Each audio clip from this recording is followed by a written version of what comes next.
Good morning, Rabbi. Today is the eve of the Chag Shavuot, the great festival that we receive the Torah. And as you may have heard, it's a mitzvah today to make an Eruv Tavshilin. What is the purpose of this? The purpose is that a person wants to cook tomorrow on Friday for the sake of Shabbat, and therefore he needs to make an Eruv in order to do that. Why is that? Because you're not allowed to cook from Yom Tov to Shabbat. One holy day doesn't prepare for the next holy day, so therefore the only way to achieve this objective, to cook for Shabbat and to bake, is to make an Eruv. So the Eruv has to be made today, before the sun goes down, lechatchila, right? Preferably before the sun goes down. But the question is, what about if a person forgot, wasn't able to make the Eruv for some reason, or all kinds of other issues that came up, he wasn't able to make it? So is there any solution? What can he do now to remedy the problem? This is the question that we're asking. So first of all, this happens, sometimes that a person will go to the synagogue and to pray mincha for Erev Shavuot, for the eve of Shavuot. We're going to go today. And what happens is that once he gets to the shul, once he gets to the synagogue, he remembers, oh my God, I forgot to make the Erev. What do I do now? And it's still daytime, the sun hasn't gone down yet. Or even if the sun did go down, let's say, but still it's not Sita Kochavim, it's not dark yet, it's not dusk. It's the stars haven't come out yet. How long does it take? About 15 minutes after the sun goes down, the stars come out, according to the Geonim. So what happens is that if a person remembers until that time that he wants to make the Eruv, and he says, oh, I forgot, oh my God, and now he's in shul, he's already going to be praying Mincha or Arvit, whatever it is, soon. And what is he going to do? He can't go back home, there's no time. So what can a person do in a case like that? What he can do, actually, according to some poskim, is that he can actually say, while he's in the synagogue, oh, that dish that I made, and it's on the stove top now, that dish, a part of it or whatever, all of it is going to be for the Eruv, and also that matzah that I have in my box on top of the fridge, that's going to be my Eruv. Are you allowed to do that, to say such a thing like this, even though you're not home and you're not holding the Eruv itself?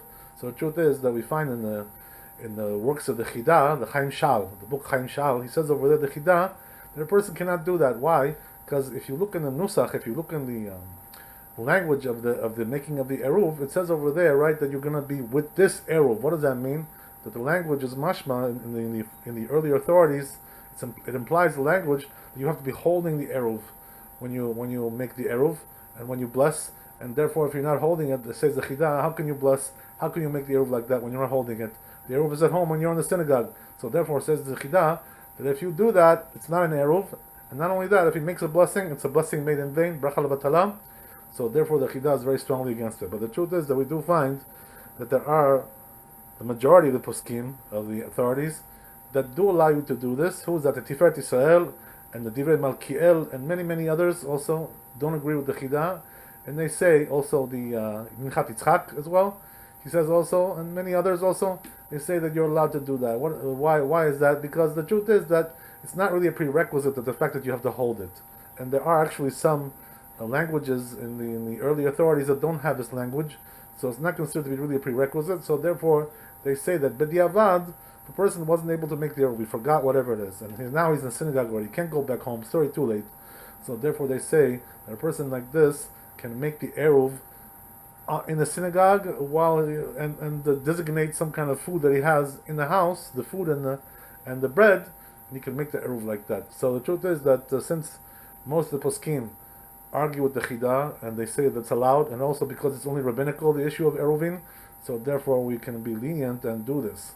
So now, what about if that didn't work either? Let's say a person forgot, and he already prayed Arvit, and it's already dark, it's already dusk, so now it's already Yom Tov, it's already the holiday. So what can a person do now? Is there any solution for that? So, the solution is obviously that the Rabbi, right, the rabbi of the city or the community or the town that they live in, whatever, the neighborhood that they live in, the rabbi makes an Eruv for everybody. He designates that Eruv to be acquired by the whole community or whatever, the whole Jewish people over there in that place. So therefore, a person who forgot and wasn't able to do it for some reason, he was anus or he was shogeg. So in a case like that, or shachach, if he forgot, in a case like that, he can definitely be relying on the Eruv that the rabbi made for the community. And since we have, Baruch Hashem, thank God, we have many rabbis in places like New York, and also in Jerusalem and Israel and many other places where there's many rabbis over there. For sure, at least one rabbi made the Eruv for everybody, so I think we can be rest assured. But that only works when? That only works if a person was a shogeg. He didn't do it on purpose, right? He forgot, whatever it is, he slipped his mind. But if he did it b'mezid, if he did it on purpose and he didn't make the eruv, he cannot rely on the eruv of the rabbi of the town. So therefore, a person has to know that. So if that's the case, that he cannot rely on the eruv of the rabbi of the town, or let's say there is no rabbi there, or whatever, something like that. So then, what do we do in a case like that? Is there a solution also for that? So the truth is, there's also a solution. There's always a solution for everything.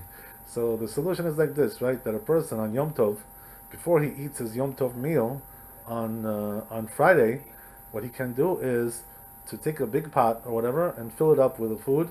He can make one big pot or fill it up all the way with the meat or whatever, chicken or whatever it is that he wants to make, and since he has a lot of quantity over there of food, definitely something will be left over for Shabbat. So therefore, what he'll do is he'll have a meal at Yom Tov, and also for Shabbat or the second day of Yom Tov, whatever it is, he'll have also enough to eat the leftovers for Shabbat as well. So a person, if he can't avail himself of the first two solutions that we spoke about, there's also this solution, which is just to make one big pot and then eat the leftovers for Shabbat.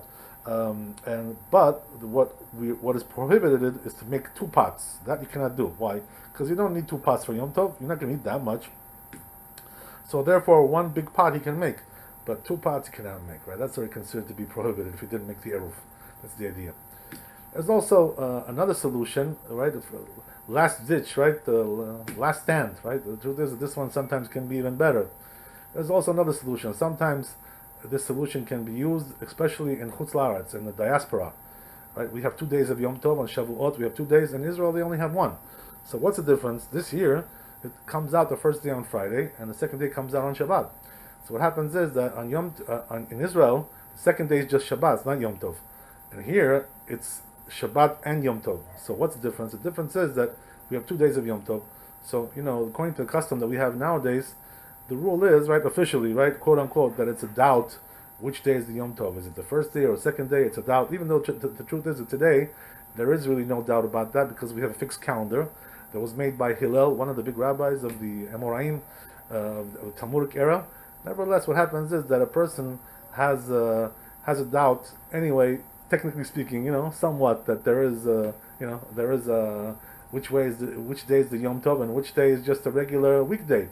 And so what happens is that a person can avail himself to make a tanai. What does that mean? Makes a condition. He says that if, like this, he picks up this eruv, and he says like this, right? Even on the day of Yom Tov itself, which is Friday, tomorrow. Let's say he forgot to make it on Thursday, and now all of a sudden he wakes up in the morning and he says, oh my God, OMG, I forgot to make the eruv yesterday. What do I do now? So if he has 2 days of Yom Tov like we have here in the diaspora, what he can do is, he can say like this, pick up an eruv, and say, if today is Yom Chol, if today it's a regular weekday, because maybe tomorrow is the real Yom Tov, so you can say, then the eruv I'm making it now, because I'm allowed to make it. It's Yom Chol. It's a weekday, so therefore I'm making it now, and that's all he needs to say. Why is that? Because if tomorrow is the Yom Tov and today is a weekday, the eruv was made, and in the case that today is the Yom Tov and tomorrow is the weekday, so there he doesn't need an eruv anyway because he's cooking right. He doesn't. There's no need for an eruv in a case like that.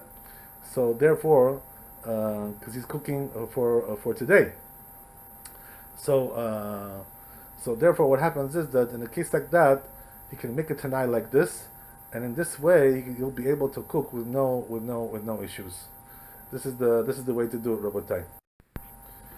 And even though according to the Rambam, a person cannot make the eruv like this on tanai on condition. What's the reason why? Because we already mentioned the fact that nowadays we know that the real Yom Tov is the first day and the second day is Yom Chol, but we do it as a custom to keep the second day as well, as the rabbis have told us to do. So the Rambam says we're not allowed to do it this way, but nevertheless, there's many other earlier authorities who disagree with him, like the Ritva and the Rashba and the Redvaz and the many others, and the Shulchan Aruch also. In Siman Tav Kuv Chav Zayin, he says over there in Siv Chav Bet, he rules like against the Rambam. According to the first opinion over there, he says that you are allowed to make it this way.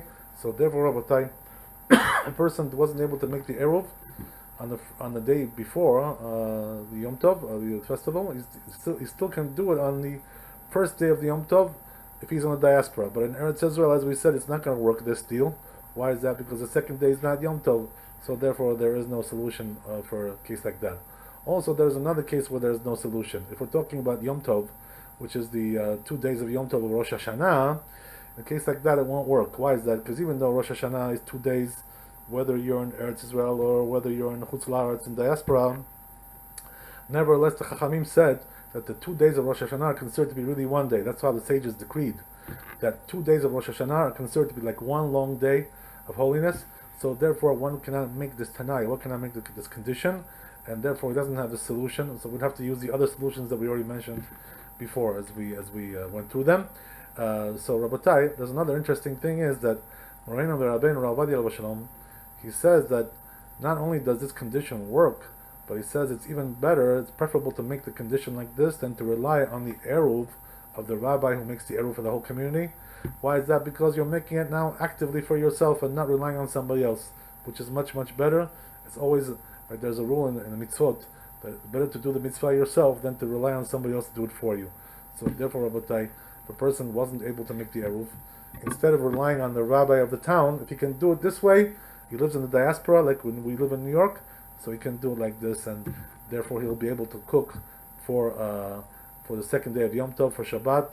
HaKadosh Baruch Hu should give us good health, happiness, wealth, and all the blessings, spiritual, and ruchaniut, and gashmiut, and material. HaKadosh Baruch Hu should allow us to receive the Torah with simcha, with achdut, with unity, as one people, under God, indivisible, the holy, chosen people. Amen ve'amen. Chazak u'baruch. Chag Sameach. Kol Tuv.